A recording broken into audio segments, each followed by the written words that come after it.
Okay. Make sure this is working.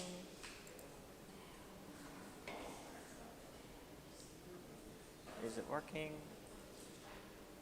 There we go. Great. All right. So, on to all of this.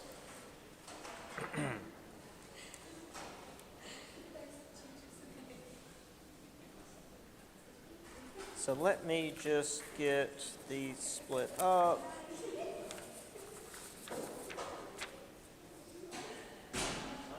All right.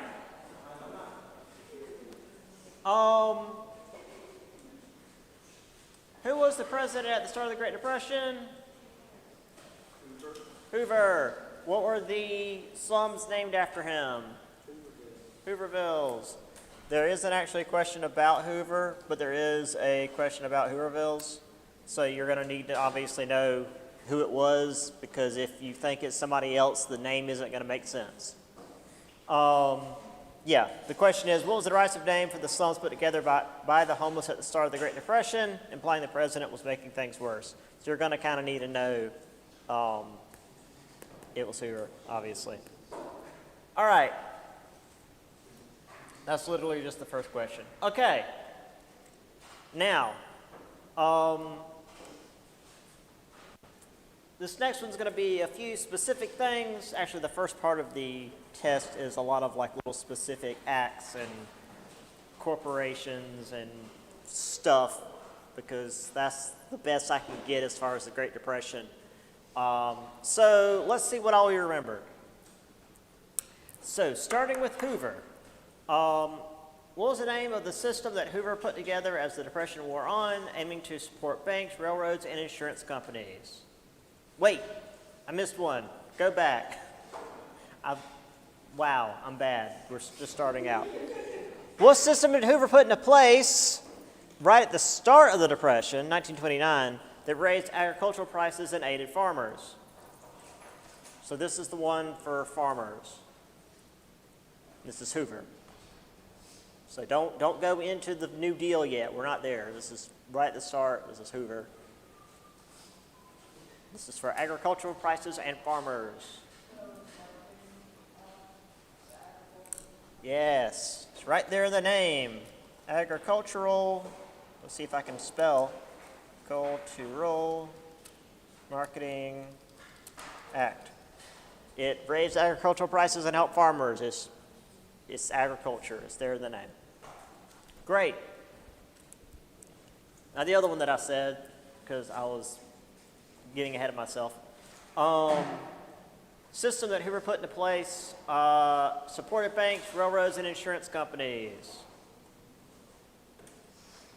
This is the money one.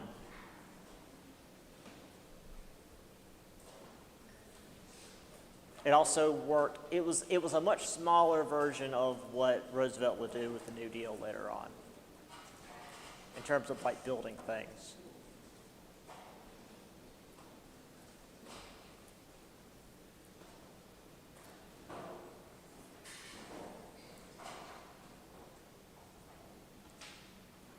So aided banks and also put some money into like public works projects, but not enough.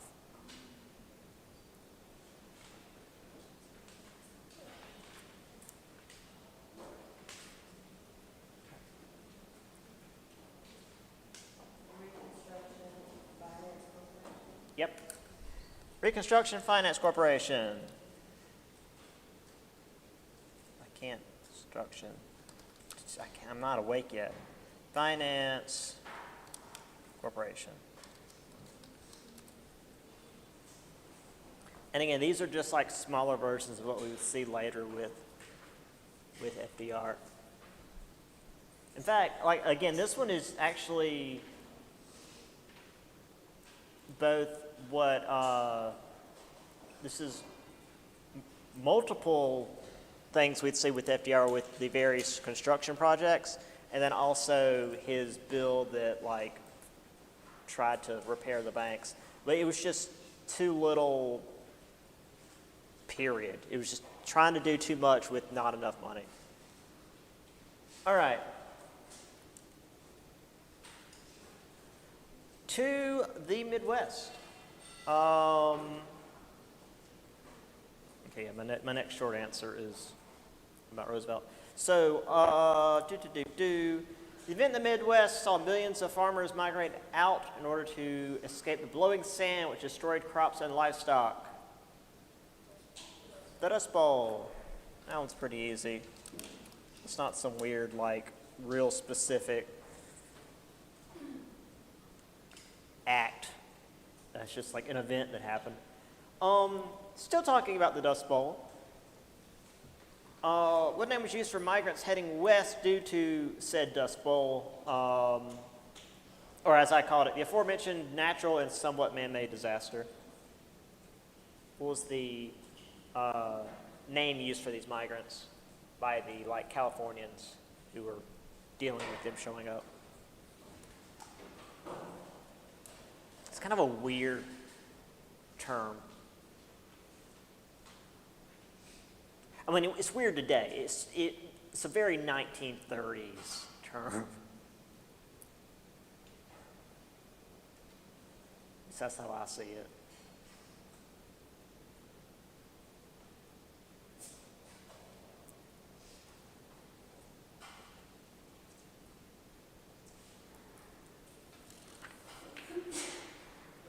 Bless you.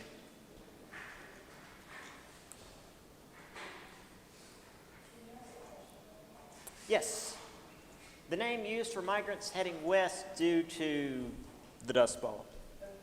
The Okies, yeah, because they were seen as all being from Oklahoma, though they weren't, but that's just the name that stuck.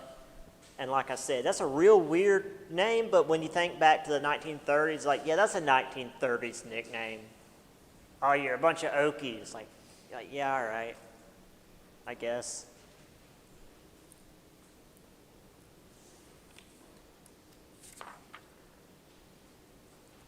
I'm going to have to skip around a little bit here in the test because I didn't keep it as thematic as I did here on the study guide. Let's see. What group was formed by Milo Reno in order to force agricultural prices higher in the 1930s? This was a group formed by Milo Reno to force agricultural prices higher in the 1930s. This is a little bit further on in the notes. Yeah, Farm Holiday Association. It's thematically similar, but in terms of chronology, it's a little bit later. It's not quite FDR, but it's right before FDR. All right. I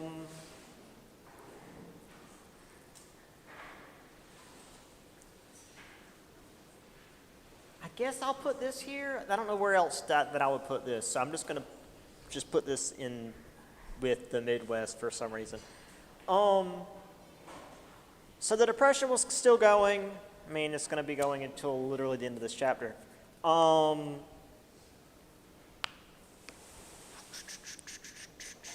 Where I completely, yeah. What consumer product actually saw increased purchases? With the Depression ongoing, what consumer product? Yes, radios. Radios actually doubled in sales during the Great Depression. I don't think that was, yeah, I was going to say, I don't think that was anywhere down here.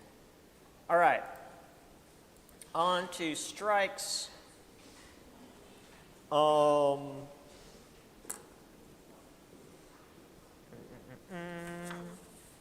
Again, geographically or chronologically, it's not in the right place. What group supported strikes all over the country, particularly the Ford factory in Dearborn, Michigan? There was a specific group in America that supported strikes all over the country, particularly the Ford factory in Dearborn, Michigan. That was the big strike we talked about, at least in this part of the Great Depression. Dearborn, Michigan. It was a specific group we mentioned that was like real big on supporting strikes. Because they're all about like the rights of the workers. It's communists. Because they're all about like, you know, the workers rising up, etc. All right. Issues for racial minorities. There's several of those. Where did the racially charged court case take place that tried to convict 9 African American youths, resulting in a nationwide outcry of support to prevent their execution? Is Alabama where specifically? Scottsboro, yeah. I was going to say because that's literally the name of the case, the Scottsboro 9. So,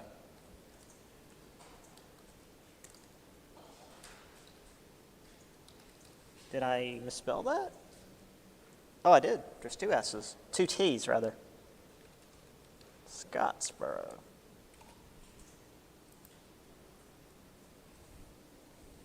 Don't worry, most of these, the vast majority of these so far are multiple choice.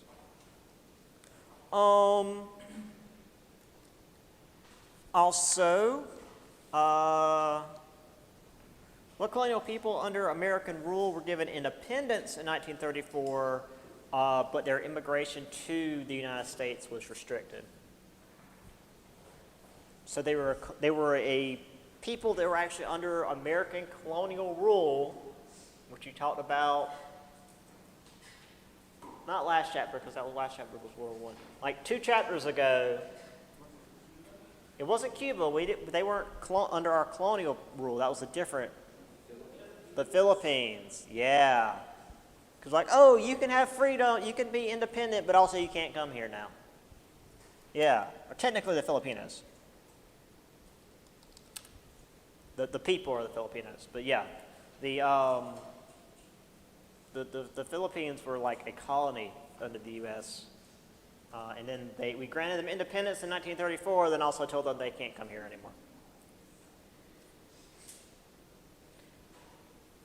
And this isn't really a racial minority, but this is the only place I can think to put this. What group of people were specifically excluded from civil service jobs in order to help married men be able to take said jobs?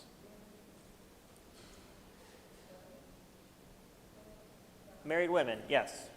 Because the idea was, since there were not very many jobs to go around and women were being paid less, just like as a rule, and it was like 1 job per family, so let the married men have the job and keep the married women out, because 1930s, I guess. Okay. I think we have, 1 more, and then we'll be done with Hoover.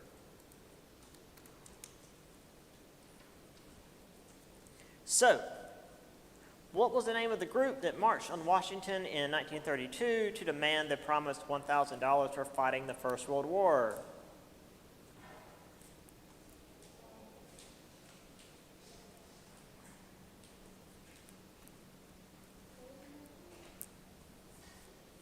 This was the group that marched. Did you say it, or did you ask me to say it again?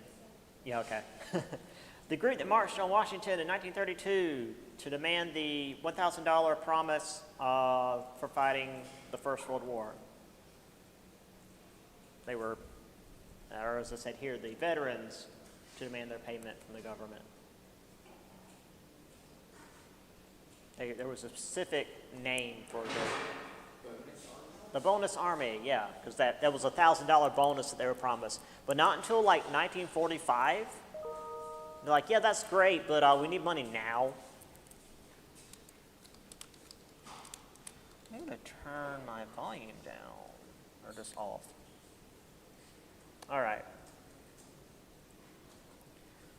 Yay, we've got FDR.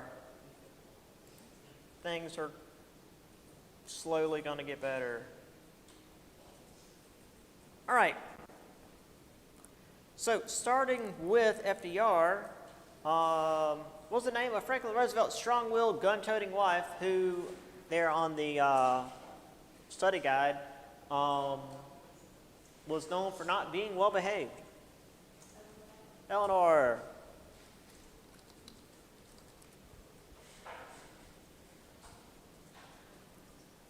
Yeah, she was something else.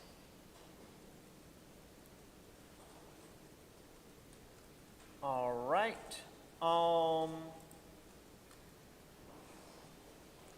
Now, before we get to the amendment part, there's the economy bit we need to talk about. So, this was created by the Glass-Steagall Act, which, I mean, yeah, it's important, but the bit that will help you remember, this was supposed to ensure personal savings and detach commercial banks from investment banks. What was this thing that Roosevelt created right at the start of his term? Yes, that's the thing that banks still have to this day that like makes it so if the stock market crashes, hopefully your bank will still have money in it. The Federal, let me make sure I get it right. Federal Deposit, FDIC, P-O, Insurance Corporation. Yeah, FDIC. Again, this is multiple choice. You just got to remember which one's which. Yes, the FDIC, which again, if you're going into a reputable bank, should have that like everywhere. As far as the amendment, with what amendment did Roosevelt get rid of the prohibition? 21st.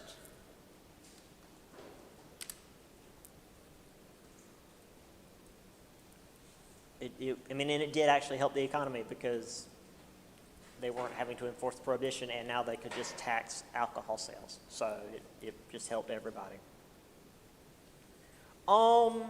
Okay, now on to,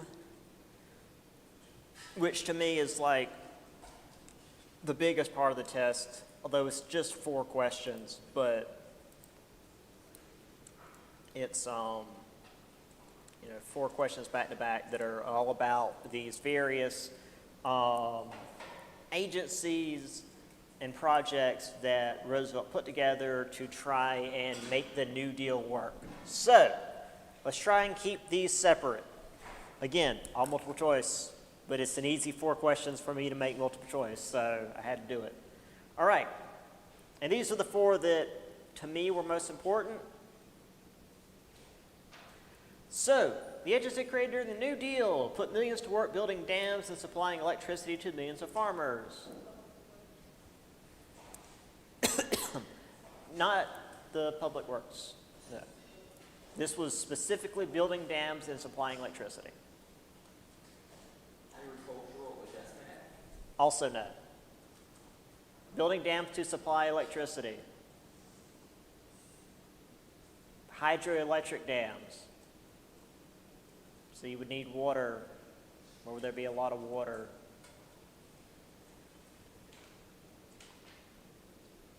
And also a lot of farmers that wouldn't have electricity before this. There you go. Tennessee Valley Authority.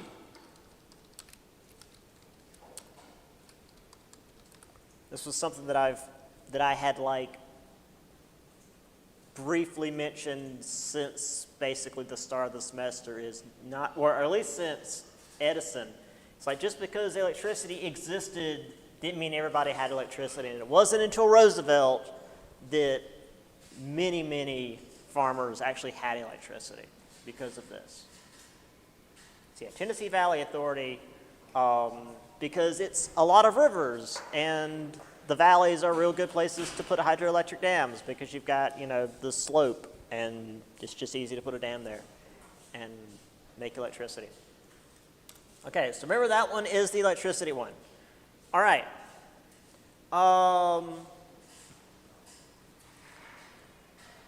All right, so the project that put millions to work fixing infrastructure across the United States.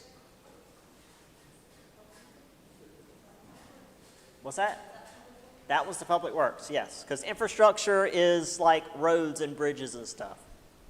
And that's Public Works Administration. Yeah, so, stuff that your tax dollars goes into paying.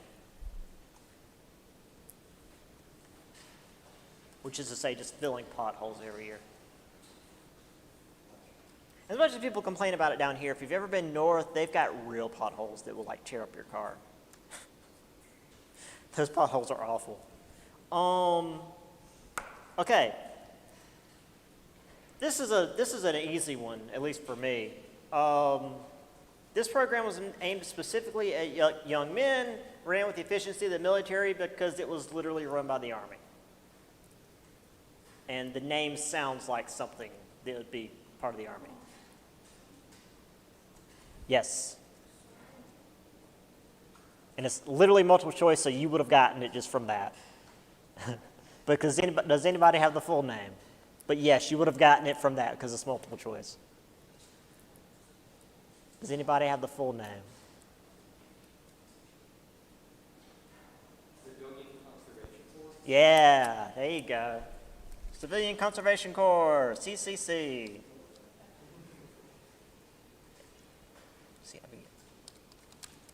Conservation. They mostly did forestry stuff. Yeah, this was run with military efficiency because the Army ran it. And the last one, which again, if you're doing process elimination, it's pretty easy. This is the large project which put many to work building public structures, but also had writers, artists, actors, and even a youth division. What's that? Works Progress, yes, Works Progress Administration.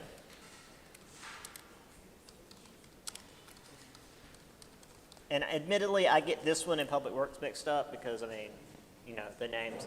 But for me, the Works Progress, WPA, that one had all those pictures with they had a youth division, and it was the one that did all the art stuff. So that one I can remember, and then it's process elimination, the PWA is just the last one. It's the one that just did the regular infrastructure stuff. So yeah, those are the four.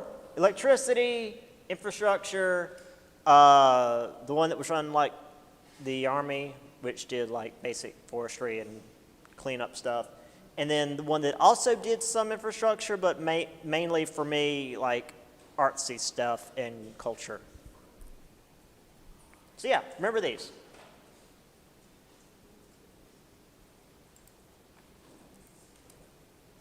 I think that's it. Let me make sure. That's not. Yeah, okay, cool. Do I have. Actually, I'll pop this down here at the bottom. Whoops. So I can flip over this page. What was the term for Roosevelt's radio broadcast during the Great Depression to keep Americans informed on federal works to aid the country? Fireside chats.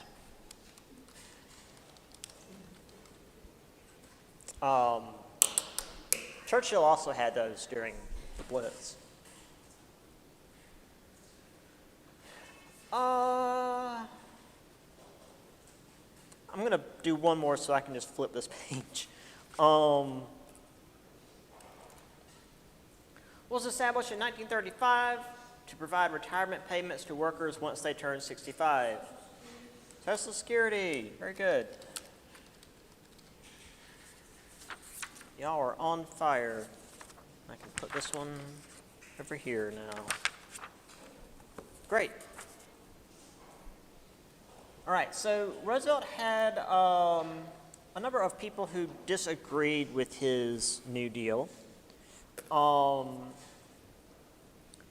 Let's see, not everybody was on board. On the right, what group was formed by DuPont and General Motors, which compared Roosevelt's actions to spreading socialism and communism?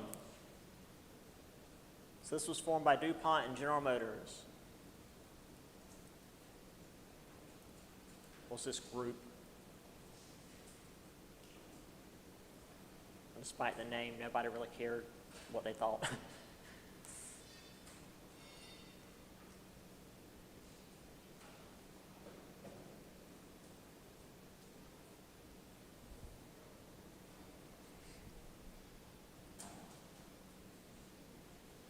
This is formed by DuPont and General Motors, and they compared the New Deal to spreading socialism and communism.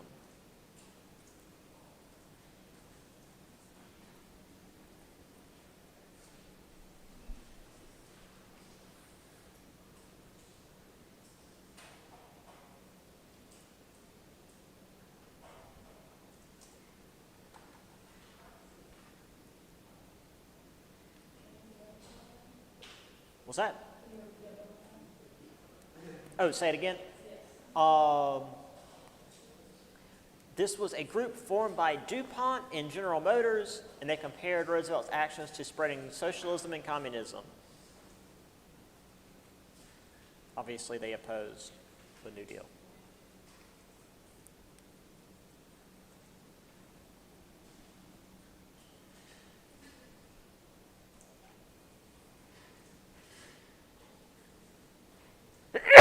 Excuse me. Thank you. What's that? No, that was for one of Roosevelt's.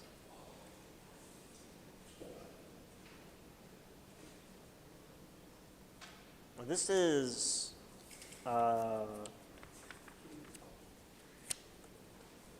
later on in the chapter. Yeah, this is New Deal critics. This is after the CCC.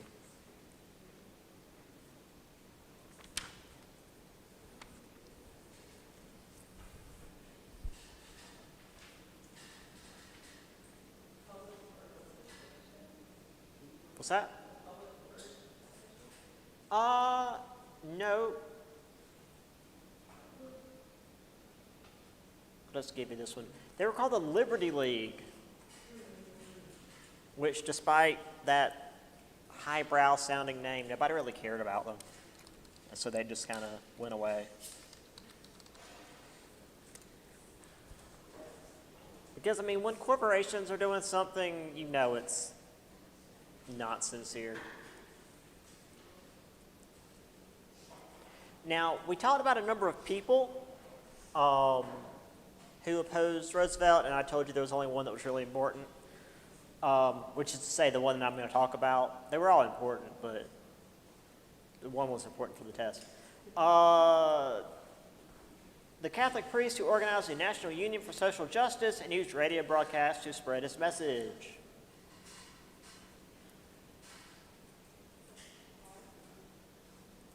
Say that again? Yes, Charles E. Coughlin, I think is how his name is pronounced. E. Coughlin.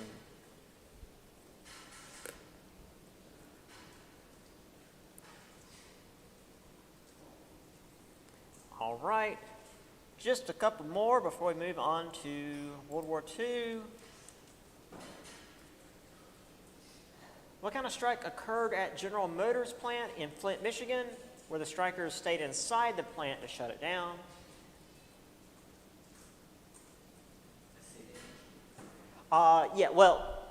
Yeah, close enough. It's called a sit-down strike. Sit-in is fine. I'd take that.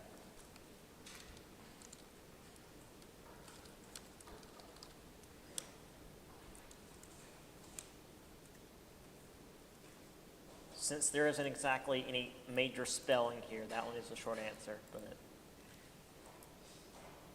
yeah, sit down, sit in. I take that. It's got the right idea. Last one for this chapter. What action did FDR attempt, or let me read it actually from the test.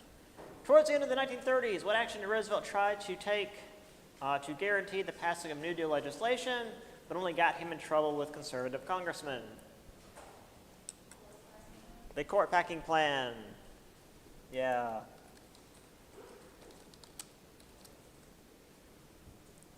Although I did write this one in such a way that if we weren't able to meet to actually go over it, you guys will be able to mostly handle it.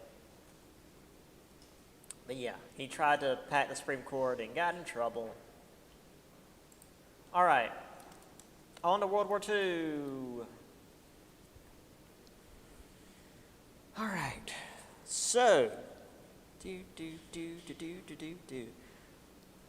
what was the name of the series of acts passed by Congress to make it more difficult for the United States to be pulled into another war? Say that again? No, that was World War. What's that? No, that's later. This is to keep us out of the war. Neutrality. Yeah.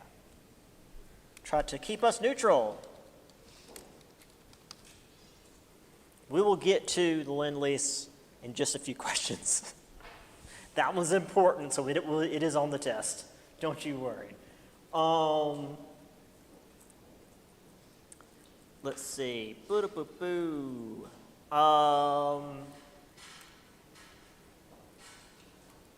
What group was formed in America which blamed Eastern bankers, British sympathizers, and Jewish leaders for promoting fervor? They also really liked Hitler and the Luftwaffe. They weren't specifically Nazis, but they seemed to like the Nazis. What was the name of this group? There's another one called this group today, and they were. No, they had a specific name.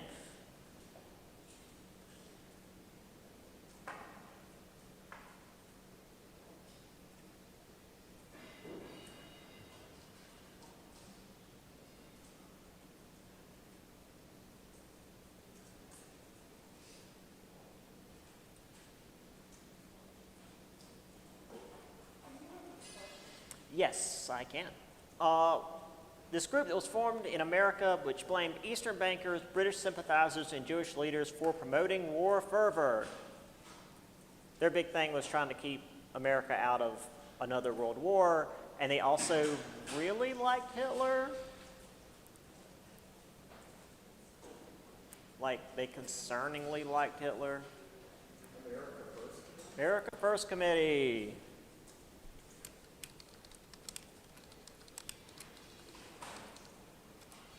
Like I said, there's one around today, and they're kind of the same thing. All right. Another act. What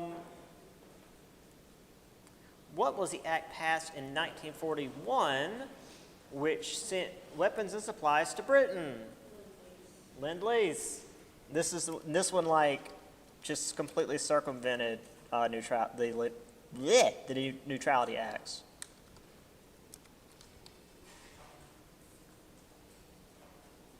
The Neutrality Act's like, we can't give anything to anybody, and Lend-Lease Act's like, we're going to give this stuff to Britain.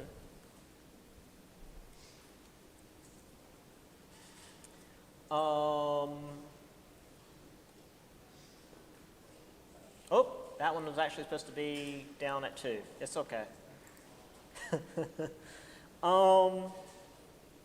Okay. Boop, boop, boop, boop, boop, boop, boop, boo. What started the war in the first place? Which is to say, what country's invasion signaled the start of the Second World War? Germany's invasion of Poland, yes. Well, I mean, technically, the USSR invaded Poland, too. Yeah. Poland was invaded, or I should say, invasion of Poland.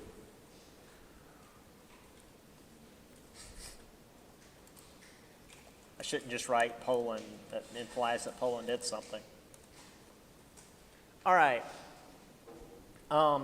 Actually, I should put this down here. No.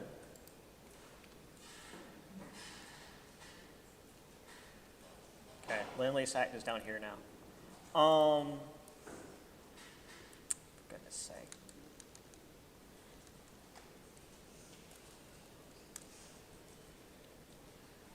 Screw it, it's not down here anymore. Why do things gotta be difficult? Lend-Lease Act. Right. So this is before America got involved. Also, make sure. Right. What agreement tied Britain and America together while also setting the groundwork for the United Nations? The agreement that tied Britain and America together and also set the groundwork for the United Nations. No, the League of Nations was dead.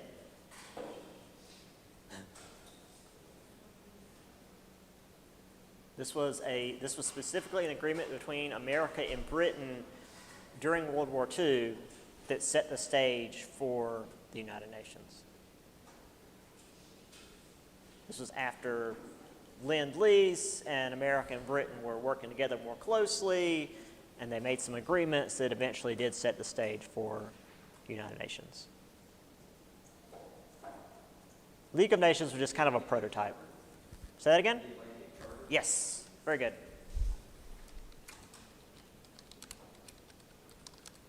Yeah, the League of Nations was just like this prototype that failed.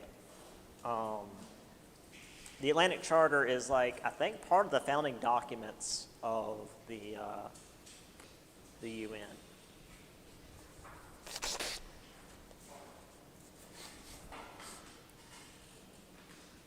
All right.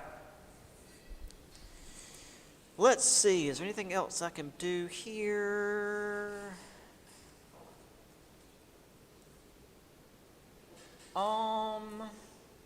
I guess we'll just go to this one. Let's bump this down. All right, does anybody remember what led to the United States getting involved in the Second World War? Yeah, Pearl Harbor.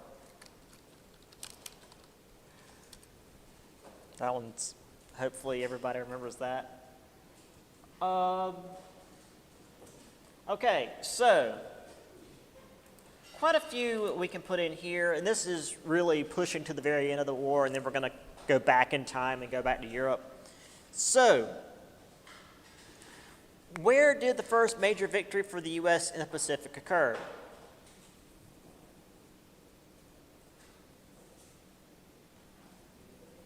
Not Midway. That was the turning point. There was a battle right before Midway. Remember I told you guys there was a battle right before Midway. It wasn't nearly as big as Midway, but it was a victory. And the Midway happened after and really overshadowed it, but this is the one I wanted you guys to remember because I thought it was cool. Happened right off the coast of Australia. Yep, Coral Sea. So it was the Battle of Coral Sea.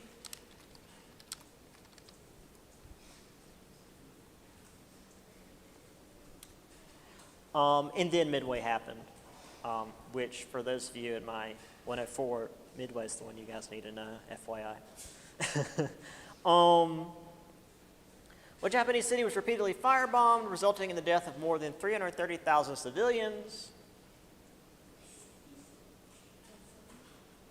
What's that? What city? Yes. Tokyo. Yes, Tokyo was firebombed. Wow.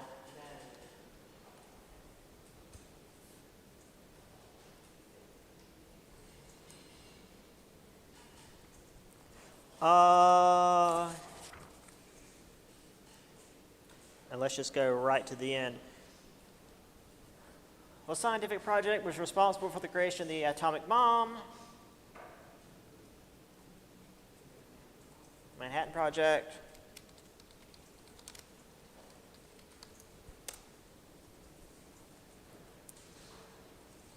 And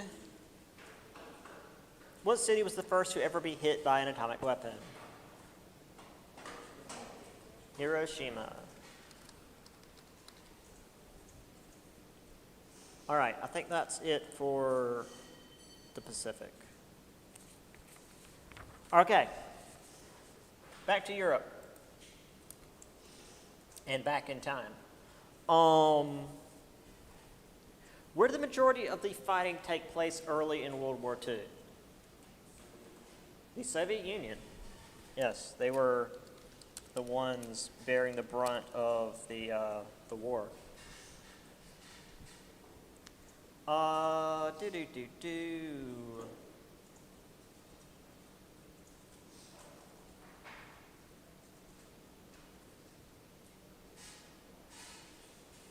me just figure out how to ask these.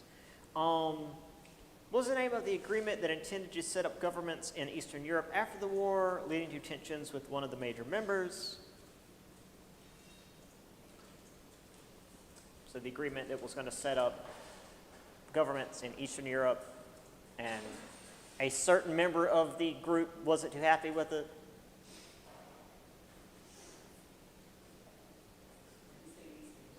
Eastern Europe.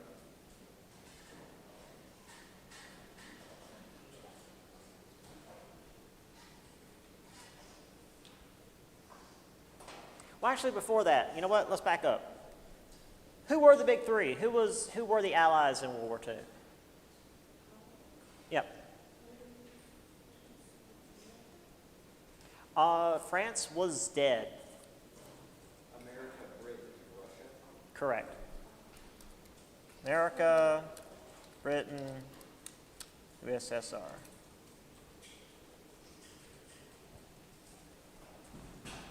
Morning, y'all.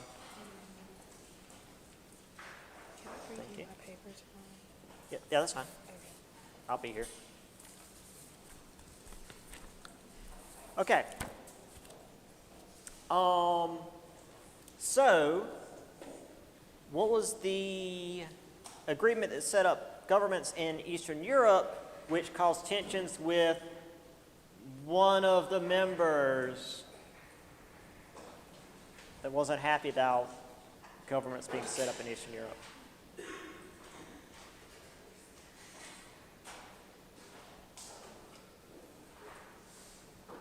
And this was before the war was over, to be fair.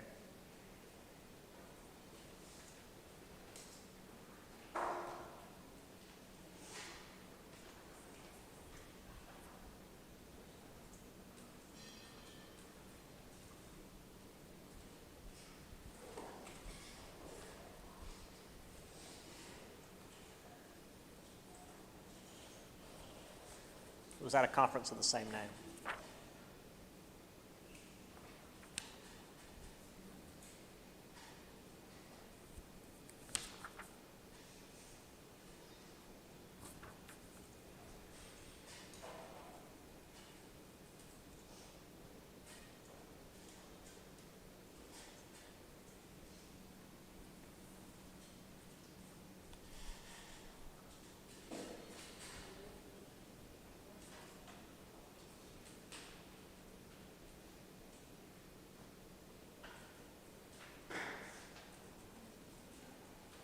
This was an agreement and also the conference where they were going to set up governments in Eastern Europe, which upset Russia.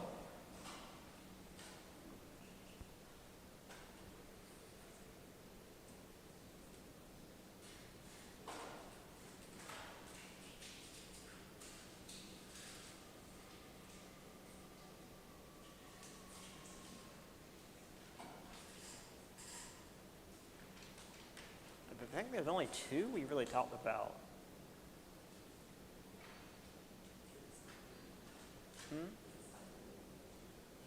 Is what? D? No. W? Oh, you're thinking the Warsaw Pact?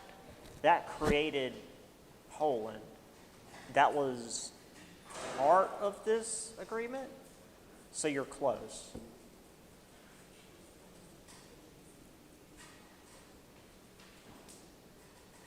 You're like in the right ballpark.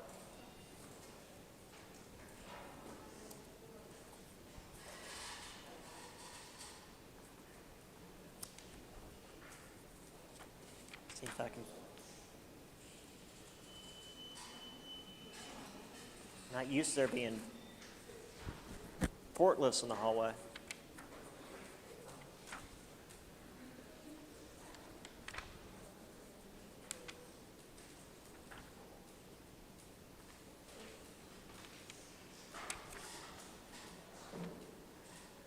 Here we go.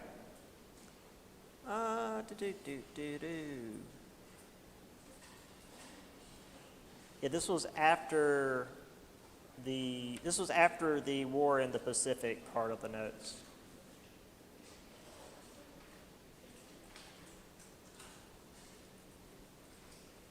Before the Manhattan Project of the notes.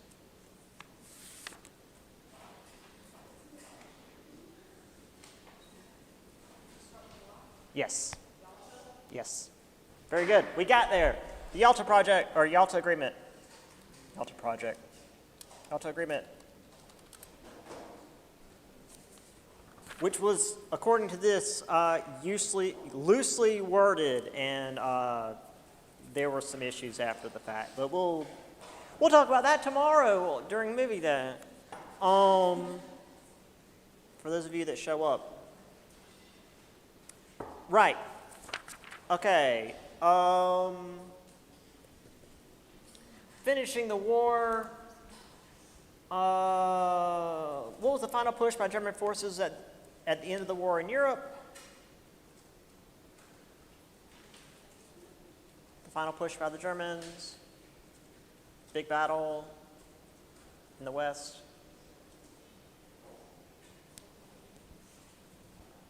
The big famous one that's in like all the World War II movies.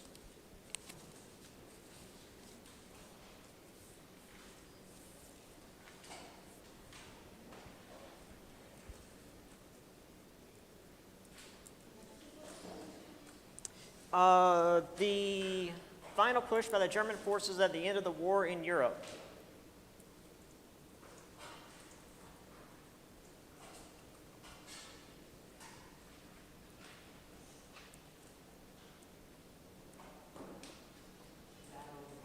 Battle of the Bulge.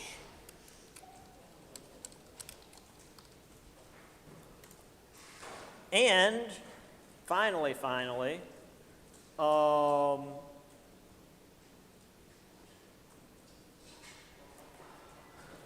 what group took Berlin and effectively ended the war in Europe? The Red Army, or the Soviets, or the USSR, or whichever term you want to put, because that's short answer. / Soviets / USSR / Russians. Yeah. Right. Oh, hey, the Holocaust. We got to talk about that because we're not the America First Committee and we're not going to deny the Holocaust. During the Holocaust, what group of people were targeted by the Nazi death camps? And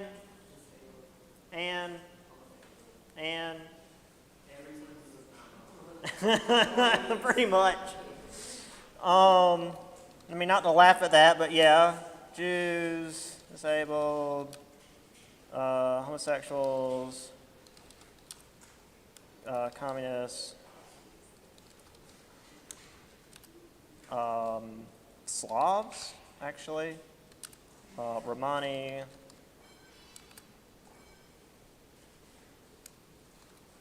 non-Aryan.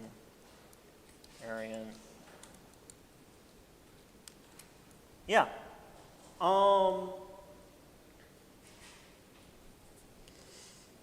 So, one more for this before we move on to America to finish things off.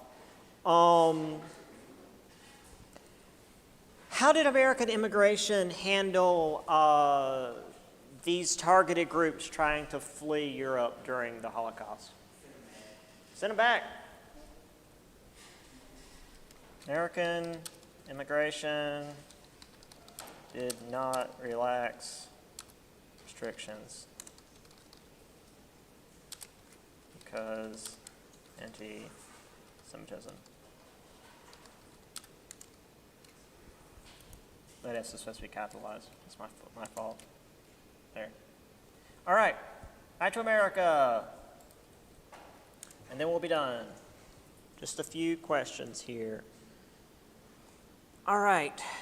Where do I start? Systems put into place to keep labor, blah, blah, blah. Okay.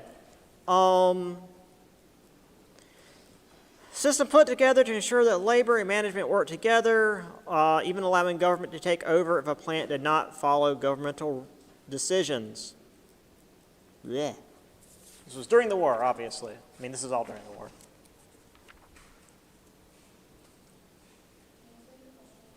Yes, I stumbled over myself. I apologize. The system put together to ensure labor and management work together, even allowing the government to take over if a plant did not follow governmental decisions.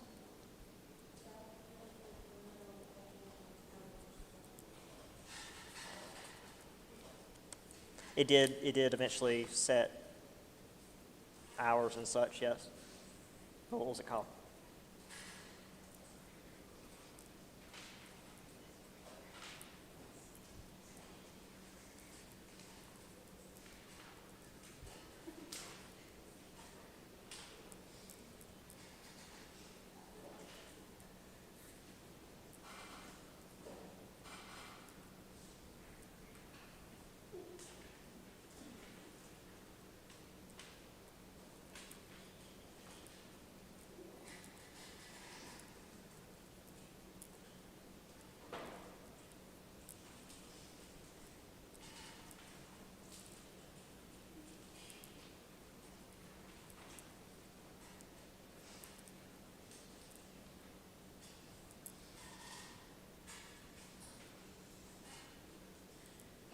It's about labor, I guess I can say.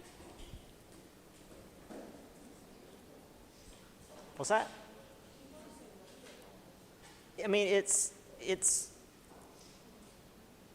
is, but it's a specific. That one.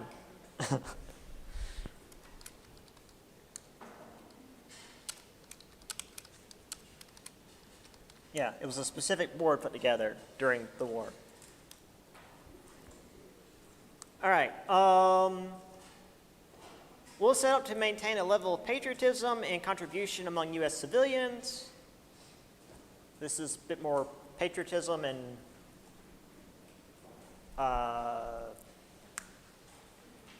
propaganda. That's the word I'm looking for. Oh, that's supposed to go down here. Doesn't matter. It's up here now.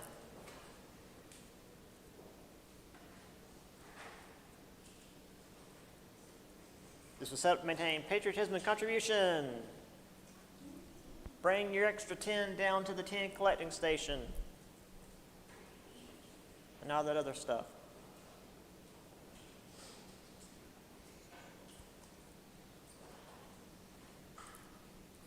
It's a pretty good euphemism for propaganda, in my opinion.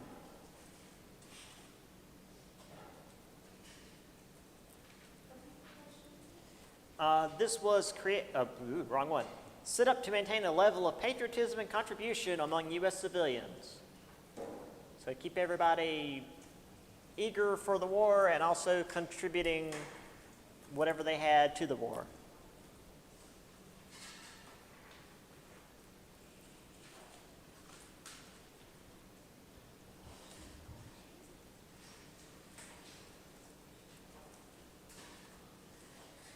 For some reason I thought we got out at 9:35. We still have time. I'm dumb. I don't know why I thought that was when we got out. USO? Not the USO. They did like stage plays and whatnot. Now these are the ones that did like the posters and stuff that we kept saying.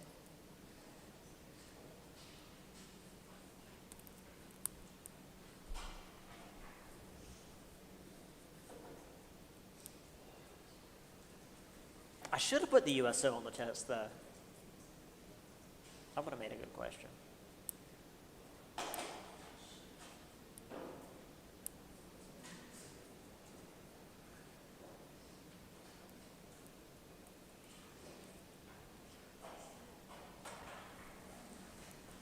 Office of War Information. There you go. Office of War Information, which to me is a good euphemism for propaganda.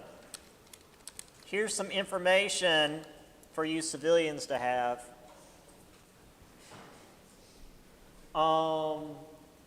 Which again, this would actually be down here, but at this point, I'm not really worried about things being in the right place.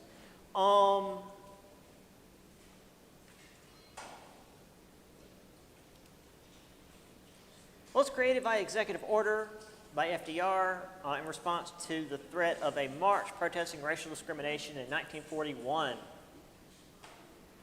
This was actually back before the war. We'd actually gotten into the war, and there was going to be a march on Washington, and Roosevelt was concerned that it would be a national embarrassment, and so he got the guy that was going to do the march and had a meeting with him. It's like, okay, what do you want? What can we do to not have the march happen?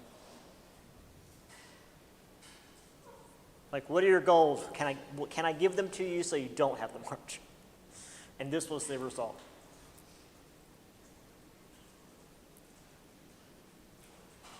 So this was response to a threat of protesting racial discrimination. So this was a creation to prevent that.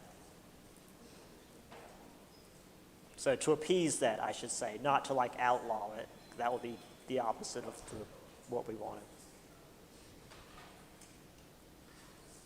And it was specifically discrimination in businesses and. What's that?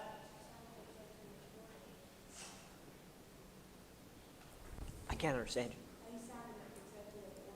Right, he signed an executive order. Yeah, it's well,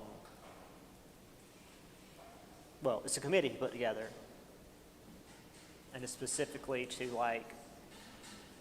get rid of discrimination in the workplace and. Yeah, Fair Employment Practice Committee.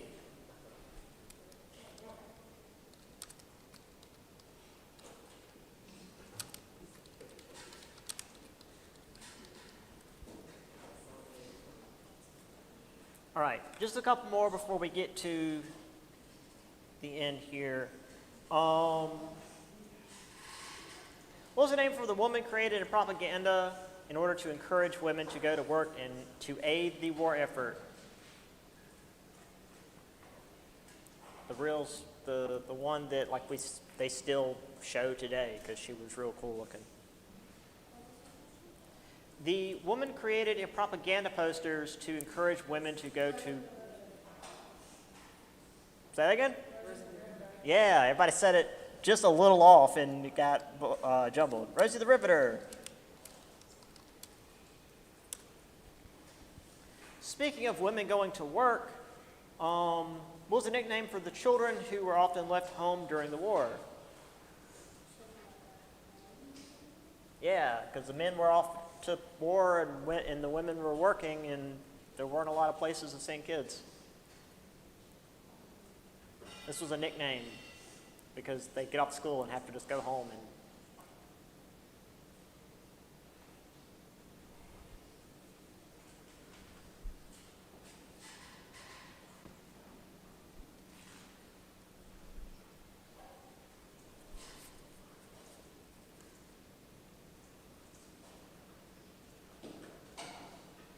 Something my cousin called herself. The nickname for children who were left home, often left home alone during the war. And I thought it was neat, so I put it on the test. That's usually my rule. It's this is an interesting tidbit. I'm putting. Yes, the latchkey kids. because they literally would have a key to the latch on the door, because that's what the old people would just call the locks, is the latch. My grandmother called it that forever. Yeah, latchkey kids. All right, this last bit is, just ignore what it actually says there. This is about certain race relations during the war. Well, a group of citizens were rounded up and placed into internment camps due to their perceived nationality and loyalty. Japanese. Yeah, no, the Chinese had been on the bad side of things for the last 150 years. The Chinese actually were slightly better off for the Americans who could tell them apart. What was the name for the colorful clothing used to identify young youth gangs of Mexican Americans in the 1940s? Zoot suits. Again, I thought that was interesting, so now it's here. And one more. What ethnic group of people made up the 442nd Regiment, which became one of the most decorated units in the war? The Tuskegee Airmen. No, the Tuskegee Airmen were their own thing. The Tuskegee Airmen were African Americans. This is the 442nd Regiment. What was the ethnic group of people who made up the 442nd Regiment, because segregation was still a thing, which became one of the most decorated units in the war? No. It had to do with other stuff happening at the same time. This was a Japanese unit. Yeah. Like whoops. I might have mentioned, or no, I mentioned this too before anybody starts moving, so you can actually hear me. I might have mentioned this to my class on Thursday, so I don't think I told you guys. If you ever have time, you should definitely check out George Takei's Allegiance, which is more of a Broadway musical than just it's not a documentary. It's a dramatization of his life, because he was in these internment camps as a small child. And it talks about not just the internment camps, but also the 442nd Regiment. And it's really cool and very, very touching. And if you ever have time, you should check it out. I think that's it. So again, test is on Wednesday. In here, or exam is on Wednesday. In here at 8:30. If you want to do the extra thing, it's tomorrow at 8:30 for the first one. The second one should be around 10. I'll see y'all whenever. It's been a good semester.